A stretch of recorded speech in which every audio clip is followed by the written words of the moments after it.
Peace be upon you and God's mercy and blessings. Now guys, we want to see together how we can utilize it so that, well, for example, we can draw on it for my feeder. We can plant a group of things on it, or we can, for example, place a group of things on it, and so on.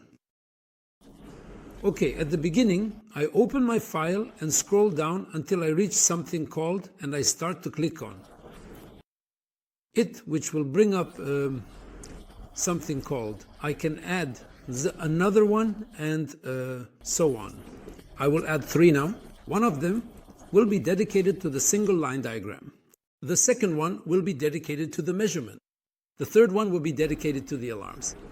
Okay, you can rename each page by right-clicking and selecting rename, or by clicking on it once and typing the name you want. So I will name one single line diagram. The second, measurements, and the third, alarms. All right, very excellent. So I will start first with the page. Initially, as you can see, it tells me what? Here, it says that the page is currently empty and that you can add any element you want. For example, it gives you an example. By what? By going to Liberia. You can ignore this message and press X, but after that you have to know where Liberia is, or press the word Liberia right away. Will it open for you? Great. Okay, if I ignore this message, I have something on the right here called signals, something called tasks, and something called Liberia. I will open it, but who? Liberia. All right, this library can contain everything available in it and more, and I can just work on the context drive. All right, in this case it will only show me the things that I can use here. Is that nice? Very excellent. Okay, we started on a page. Let's draw an example together and assume, for instance, a single breaker feeder for a single post, and let's assume, for example, medium voltage. Okay, very nice. The first thing I do is go here to look for the bus bar, and I found something here called horizontal bus bar. You draw it here by dragging it like this and placing the bus bar here. This bus bar is small, but I can extend it a bit like this to lengthen the bus bar in this way. So I just click and it shows me the start and end. I grab the start or the end and begin to move it right and left. Now this bus bar is above and I want to move it down or up. You can move it like this easily with the mouse. And you can also use your arrows, which are up, down, right and left, to start moving it right and left. And up and down, exit from the bus bar. I have the current transformer, so I start to see where I have it here. Here I have a 3-phase current transformer as well, and I place the current transformer. It comes with a text label next to it, which I name. So I just name it CT and that's good. Okay, I can lift it up a bit and take the label as well, placing it next to it. To connect with the bus bar, I will start pulling from its terminal, click, and then pull until I reach the bus bar. As soon as the bus bar appears in green, it means I can make a connection between them. I release the connection. They are now connected together. So everything is fine for me. And then what do I need?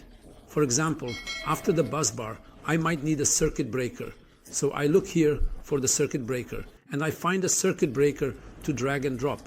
I place the circuit breaker here, and I move it slightly to the right. I will name the circuit breaker Q0. Great, here's the breaker Q0, and I start connecting the circuit breaker here with the current transformer. Very good. Now this circuit breaker will output to a feeder. I come here, drag a feeder, and place it here. Then I start connecting the circuit breaker to the feeder. But for example, Rashad, here I usually have an earth switch. So I can simply drag a grounding like this, and I start dragging a disconnector switch. Let's assume, for example, where is the disconnector here? Here it is. I'll place the disconnector here. Okay, I want this disconnector to be horizontal. So I right click and say what? Rotate, for example, right? And right next to it that this is for grounding. So I write the label for the grounding, and I will connect this disconnector like this. and I will connect the disconnector here to the grounding like this. I took the QAD and put it here like this, above the disconnector. Great. Okay, so I drew this single line, my gram. Okay, I want it to be dynamic. What does dynamic mean? This breaker, when the breaker fails to close or open, it is supposed to show me a lock or open, and the same thing. The ground closes or opens too, the same thing. Nice. Okay, before I go to this step, first if I click on this, it takes me to its settings. Here it asks you if you want this setting to load just one or not. Do you want the status of this breaker to load just one status or two statuses or four statuses, right? Nice, because I told it just one. So that's it. Here is the off position, the on and off positions. And here are its four positions. Off, on, disturbed, which means it has both on and off statuses, and intermediate, which means it has neither off, nor on, nor close, nor open as a status. All right, very good. So it depends on the position you want. Very nice. Okay, I press this here, and then the same applies to what? The same applies to the ground. So, how will I link this diagram to the actual status? The method is quite simple. You will go here. In your settings, you have something called, so where did this come from? It's simply if you initially could add through your library. If I came and pressed here, a word, opened any page, and then go back again just to open the entire library for me, so this library isn't, for example, filtered. Open it, or I can remove the filtration as we agreed by pressing here first, and it will open everything for me. All right? So you have this way or that way. Is that good? So if I come here and press first, everything will appear for me. So you can just go in your relay. You had it here, so you could drag it and place it with you. So what have you added there? What's it called? It's called correctly like that. And similarly, you can also add something specific to whom? Specific. Like for example, here in the same place, you can go down and you'll find something called, and you can drag and place it here. So now all you've done is that you've created with the name, or with the name of what breaker, or with the name of the disconnector. Great, very nice. After you've done this move, you'll simply go open the information routing, and inside the information routing, where will I go, Rashad? You'll simply open circuit breaker 1 and, for example, open disconnector 1. Inside circuit breaker 1, you'll go to something called circuit breaker, and inside the disconnector, you'll go to something called disconnector. In both, you'll find something here called, and something here called, and the type of signal is nice. Okay, now as a result, I have here what I'm working on. I don't have many numbers, so I will only use one for the circuit breaker. I will right click when the input is high, then the breaker is high, and when it is high, and when it is high, and when it is high. It means that you have like the idea of you have an open low. In this case, when adding an input that might be called close high, the input is present, meaning breaker close, and the input is not present, meaning breaker open. Similarly, I will do the same for the disconnector. For me, great. So I link the input to the position of the breaker and the position of the disconnector. I go back here to the single line diagram and open the signals here. When I come to open the signals, not the libraries, but the signals, I go open the word circuit breaker and open inside it the circuit breaker, exactly what I did in the information routing. And then come to the word position, drag and drop it, and place it here at Q0, which is the breaker. You'll find the breaker has turned green, indicating it's linked to something. If you right click on it, what can you do? Disconnect signal, meaning you can detach it from the link or the programming you've done. Similarly, you'll open disconnector 1, go to the disconnector, and you'll also find position. Drag it and place it where? At the ground. Is that good? Excellent. Now that we've finished this, I'll come here to the second page and do the same thing. I click on the word, and here I want to add what? I want to add, for example, current readings. Is that good? Okay, so to add the current readings, what will I do now? I will come here and click. And here I come, by the way, I can do a filtering. I want you to read the currents, but you have something called CMV, which is complex measured values. Okay, just do a filtering on it. Of course, you want to read anything, by God anyway. Since this is a single breaker scheme, the feeder current is the same as the circuit breaker current. Unlike when you have, for example, a 1.5 or a double bus double breaker, or a double bus single breaker. Double bus, double breaker, or double bus single breaker. Or ring bus, in these cases you have two breakers. So there's a breaker here and a breaker there. But for example, the feeder is the sum of the sets together. Okay, so if you want to read the breaker currents only, you will press on the circuit breaker and press on the fundamental component and then go to the I phase. You have IA, IB, IC, and the residual current. You drag them completely. Here is IA, here is IB, here is IC, and for example, the I. All right, you adjust your reading. For example, you put it here, like this, and next to it, it's reading. The reading will, of course, be in primary, and also it will magnitude and angle, just like that. And here are the readings. The same goes for phase C, and we place phase C, and here it is, for example. And make it a bit comprehensive, and we start placing the solution. All right, for example, I can now move them all down here like this, and for instance, right on the top of this page. So I come and place it here, like this, for example, and write, for instance,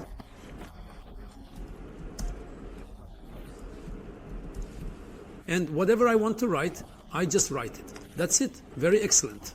After that, I go to the alarms page.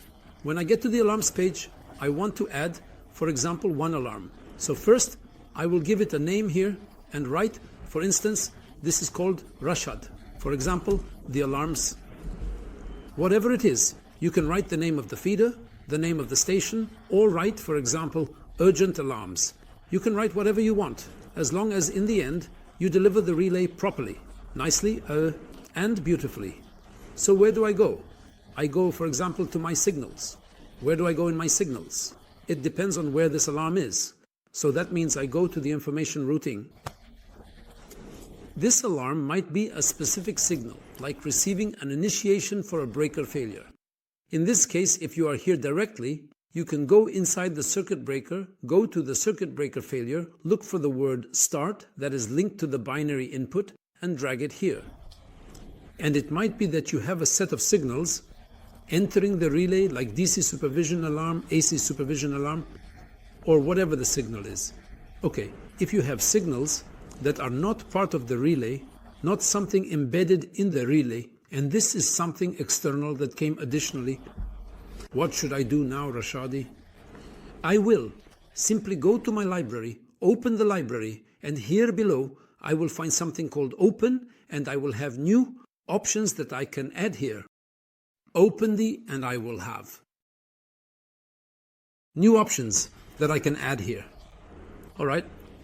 And this function group, I can also give it a name. For example, I'll name it Rashad signals, or whatever this thing is. Inside Rashad, I can add new signals, meaning I can add new signals. They will, of course, appear under something called general and under something called reset LED group. You will find it appearing here for you. So quite simply, you can open the word Rashad or add signals inside Rashad. That's nice. Okay, so now I can come here to this or click on it and tell it inside. My father chose her to be Muslim, whatever it may be, and tell it, for example. And here it is, whether it's this or that, all right, and tell it, for example. And here is the signal. All right, I can rename it. You've placed it inside a word because it doesn't really matter to you. But if it does matter, you can choose to either add it here or not. So you've done something similar to this word, and you come here to name this group. For example, you'll name it Rashad. All right. Inside this group, you will press and then say how much. Add new signal. And what signal will you choose? Your signal, which is single point what? Single point indication. Okay, and for example, the signal is named DC field, and you will link it, for example, to input number 1. Here it is. I tell it what to activate, and once I do that, I have finished the programming related to the main information routing. So when I go back here to the alarms again, I go to the signals and do what? I go to the functional group that I named Rashad, which contains my signals or the alarms that I want.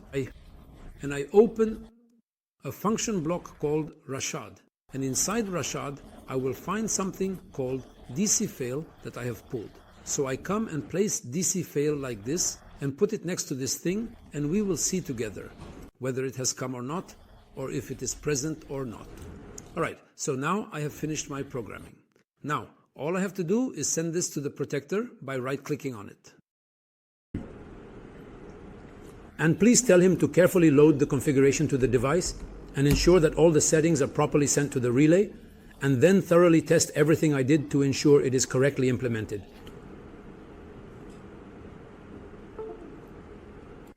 Very nice. Now let's see together how these display pages appeared on the relay, and let's test and see together. Okay? Instead of opening the camera on the relay, you can simply go to the online access section. And when you go to the online access section, just tell him what, is that okay? Great. And then tell him, okay, inside here you'll be able to find the 3 pages you designed. This is my first page, a single line diagram. It is drawn exactly as I was. It is drawn exactly as I was. Okay? Now if I give it, the breaker closed state, here I give it, the input. Actually, the breaker is now closed. I remove the input. The breaker is now open. The breaker becomes open. Then I give the second input. The air switch becomes closed. I remove the air switch, and what happens? It becomes open. So this is the first test, and everything went very well for me. I'll move to the next page, the measurement page, which includes IA, IB, IC, and the residual carb. Now I will inject, for example, half an ampere at 0.240.120. From the reading, I found that, of course, with the setup, I have 1000 on 1. So I found that I have currents like this, 500, 500, 500, and with what? With angles as a 6-plan. Very nice, very good. Okay? And if I change, for example, now I will change, for example, the value of the current. I will increase the phase A current, let's say, by 0.1 ampere, making it, for example, 0.6. Now the current is exactly at 0.6. All right? Now we notice here that it reads 600 amperes. And how much is the apparent? 100 amperes. So this is the second page. I go to the third page, the alarms page. Plus, I will stop the measurements. The alarms page. As soon as I reduce the input, which will indicate that I have a problem, so I press the input here, I will find the alarm appears to me now, indicating that this alarm is present. Is it clear now?